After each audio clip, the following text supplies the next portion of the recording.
नमस्कार आणि test for continuity and insulation resistance of 3 phase induction motor या सत्रात आपले स्वागत आहे. चला आपण या सत्राला सुरुवात करूया. चला सत्राची सुरुवात करूया. या सत्राची उद्दिष्टे पाहू. या सत्राच्या शेवटी तुम्ही सक्षम व्हाल 3 फेज स्क्विरल केज इंडक्शन मोटरच्या नेम प्लेटचे तपशील वाचा आणि त्याचा अर्थ लावा. 3 फेज इंडक्शन मोटरचे टर्मिनल ओळखा. इंडक्शन मोटरच्या 3 फेज वाइंडिंगची चाचणी सातत्य. फेज वाइंडिंग्स दरम्यान इन्सुलेशन प्रतिरोध चाचणी करा. वळण आणि शरीराच्या दरम्यान इन्सुलेशन प्रतिरोध चाचणी करा. सातत्य चाचणी आयोजित करण्यासाठी आवश्यक उपकरणे आणि साधने आहेत. 3 फेज गिलहरी पिंजरा इंडक्शन मोटर मेकर, डिजिटल अर्थ टेस्टर DET, कनेक्टिंग वायर्स. नमूद केलेल्या नेम प्लेटचे तपशील वाचून त्याची नोंद करूया. 3 फेज गिलहरी पिंजरा इंडक्शन मोटरवर खालील निर्माता तपशील दर आढळू शकते नावाची पाटी. आता आपण 3 फेज इंडक्शन मोटरचे टर्मिनल ओळखण्याचा प्रयत्न करू. यात 6 टर्मिनलसह 3 वाइंडिंग आहेत जे बाहेरून आणले आहेत. बाह्य कनेक्शन. तुम्ही 6 टर्मिनल लाल U1, U2, पिवळा V1, V2 आणि निळा W1, W2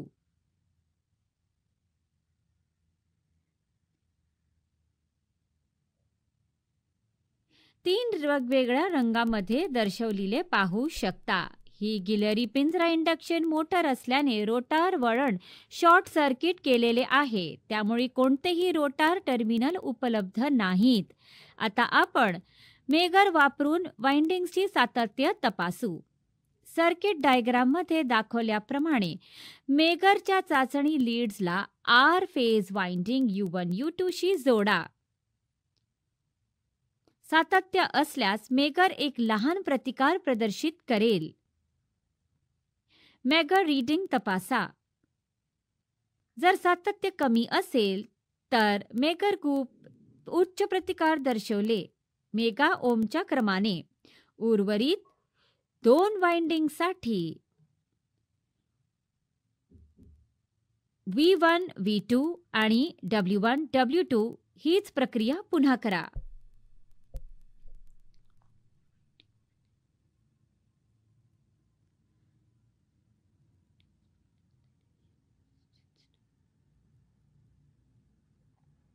आता 2 वाइंडिंग्स मधील इन्सुलेशन रेझिस्टन्स ठरवूया. 2 भिन्न वाइंडिंग्स मधील मेगरची चाचणी leads U1, V1 mega इन्सुलेशनद्वारे offer केलेला प्रतिकार प्रदर्शित करेल जे 2 वाइंडिंग्समध्ये असते. येथे दर्शविलेल्या तक्त्यातील सर्व वाचनांची नोंद करा. आता आम्ही मशीनच्या प्रत्येक वाइंडिंग आणि बॉडी किंवा फ्रेम मधील इन्सुलेशन प्रतिरोध निश्चित करू.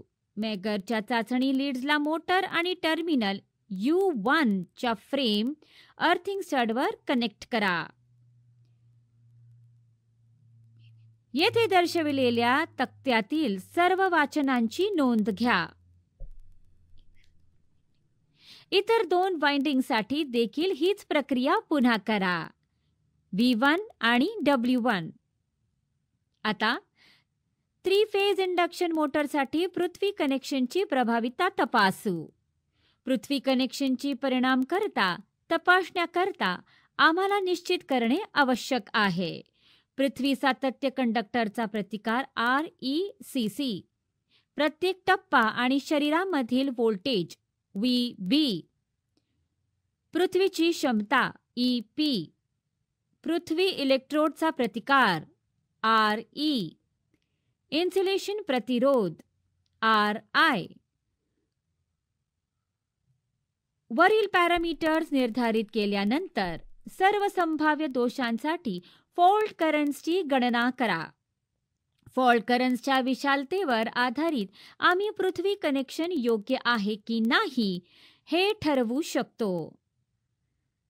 प्रथम पृथ्वी सातत्य कंडक्टरचा प्रतिकार मोजा. REC मल्टीमीटर वापरून आणि दिलेल्या टेबलमध्ये मूल्य प्रविष्ट करा. प्रत्येक फेज U1, V1 आणि W1 आणि शरीरामधील इन्सुलेशन प्रतिरोधकता यापूर्वीच मोजली गेली होती. आता पृथ्वीची क्षमता मोजण्यासाठी EP अर्थ टेस्टरचे पृथ्वी टर्मिनल पृथ्वी वायरशी कनेक्ट करा आणि पृथ्वी टेस्टरचा V-व्होल्ट लीड पृथ्वीच्या टर्मिनलपर्यंत जे 10 मीटर अंतरावर आहे.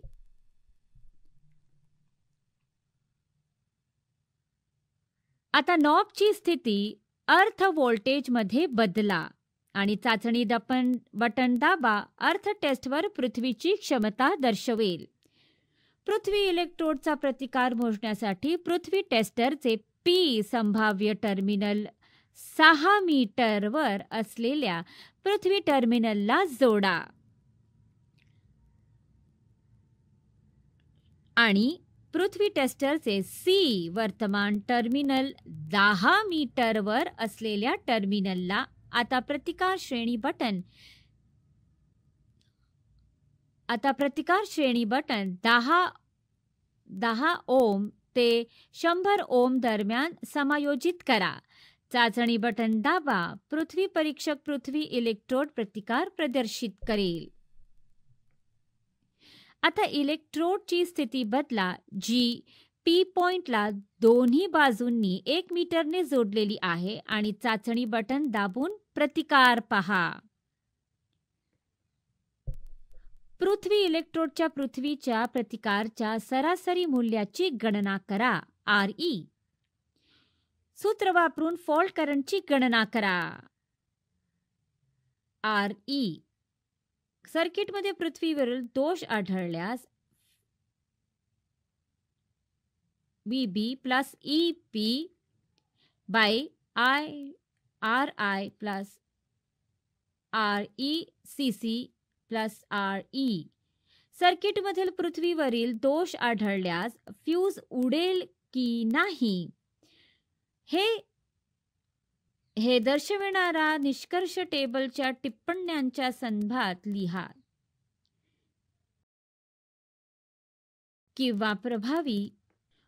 संक्षेप करण्यासाठी आम्ही हे शिकलो. 3 फेज स्क्विरल केज इंडक्शन मोटरच्या नेम प्लेटचे तपशील वाचा आणि त्याचा अर्थ लिहा.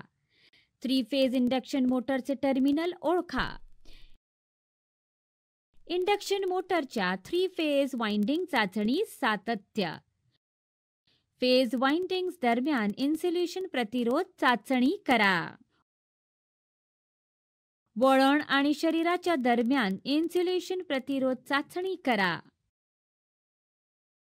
तर हे सर्व test for continuity and insulation resistance of 3 phase induction motor याबद्दल आहे. चला आपण पुढील सत्रात भेटूया.